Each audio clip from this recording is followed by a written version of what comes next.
Hello guys, so dahil ngayon ay Palm Sunday, visit tayo sa isang church dito sa may Charleston, North Charleston. Ito ay ang Stella Maris Church.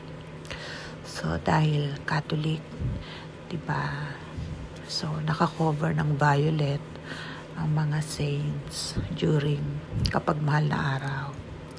Tsaka syempre dahil malayo ako, nasa US ako. So lagi akong nag-open ng candle, guys, sa aking mga prayer intention. Ang ganda ng simbahan na to, guys. Yan. At saka ito pa, dito okay na kumuha ka lang ng palaspas mo.